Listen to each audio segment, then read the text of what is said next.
Should you rent a scooter in Thailand or not? I would say no.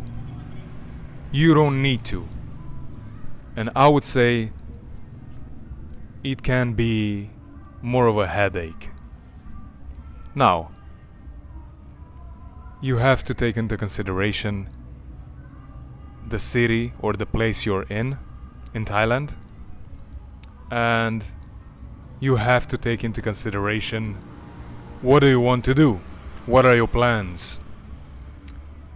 For me, I'm in Pattaya, and I don't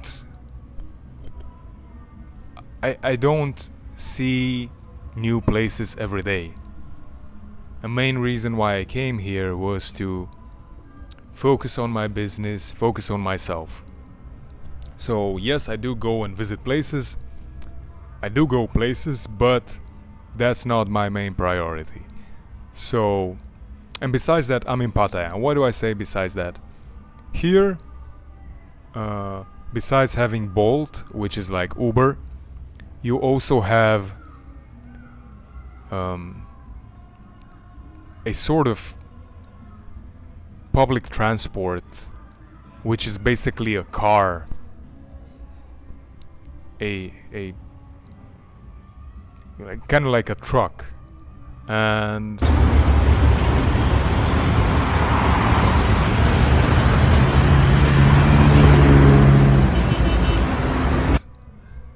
it's the equivalent of a bus here, right? And you pay 10 baht and you can go kilometers with that thing.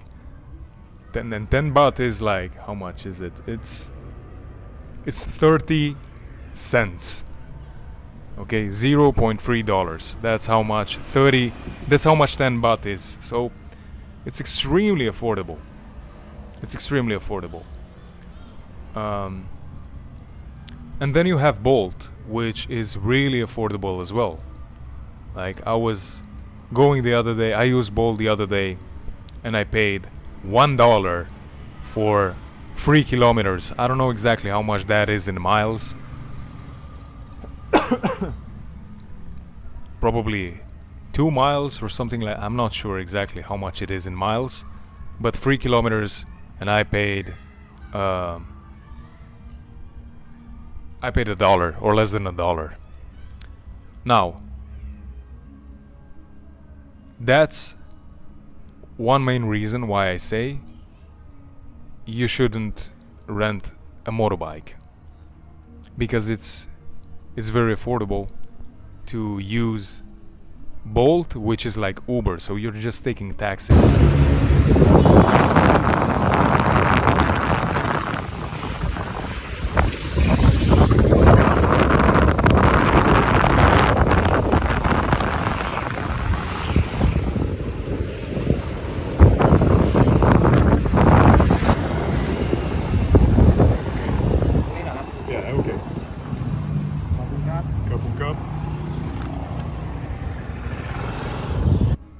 There is one specific thing which I want to mention about this, Bolt costing just under $1. You always have the option, at least here in this city, you always have the option to either choose a car or choose a motorbike, and less than $1 for 3 kilometers is usually a motorbike. So that's what I use, a motorbike. It is dangerous. It is more dangerous for sure than using a car for transportation. Car is a taxi, because you're essentially just getting on the bike in the back of the driver. You're holding his shoulders like this. I think I'm gonna add a video on this, and just so you can see a little bit. But you're holding his shoulders with your arms, and you have no helmet. You have absolutely nothing. And the way they're driving here, it's pretty crazy, reckless. I think that's a word that I can be using now. But yeah, so it is dangerous. You just be careful. I mean, as much as you can, because you're not driving, right? they're driving. You don't have a helmet. It is dangerous, but it's very affordable. And for a car, maybe the same distance, you'd pay $2, right? You'd pay double. So it's up to you what you choose. I still think it's maybe more affordable than in your own country. Okay, and now getting back to that bus, it's called butt bus. With that, it's very strange because I did not know this at the beginning. So I don't really use that as a public transportation. I don't really use that butt bus too much because I didn't know this in the beginning, as I said. But they only go on the main roads, so they only go like this. They don't take turns, usually at least. And it's also like they don't seem to have a place where they stop. They just stop. Like if you wave at them, they will stop. If you don't wave at them, but they see you walking on the main road, they're gonna honk at you. So sometimes they don't see you even if you wave at them. So it's like that. That's why I don't use them much, because you also don't see them much when you need them. That's the thing.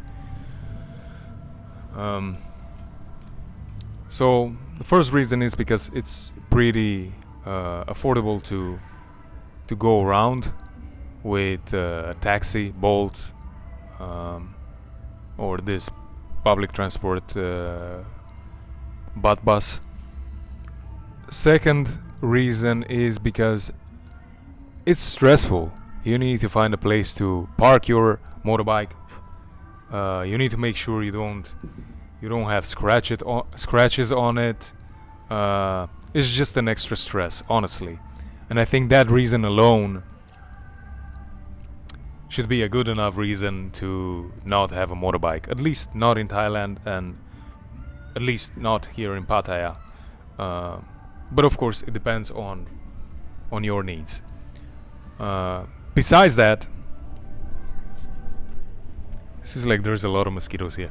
Besides that, I also heard many foreigners getting scammed, either when they bring the motorbike back, and I heard all sort of like horror stories where they ask for the passport as a guarantee. And by the way, don't do that. Don't give your passport to anybody. Okay? Especially don't give your passport as a guarantee at a motorbike shop. So that's that. But they also just get scammed. Like they get a bad motorbike, but they pay a lot, or a lot more than a local would pay. So those are the reasons really why you should. Those are the two main reasons. Third reason, I mean, you can think if it's a main reason or not. The third reason is you most probably are not allowed to drive here. But what I've heard is that if they catch you, they're gonna fine you. You get 1,000 baht as a fine. That is $30. You pay the fine, and you are fine. But yeah, I don't advise that.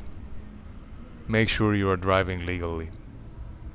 But I'm just telling you how it is.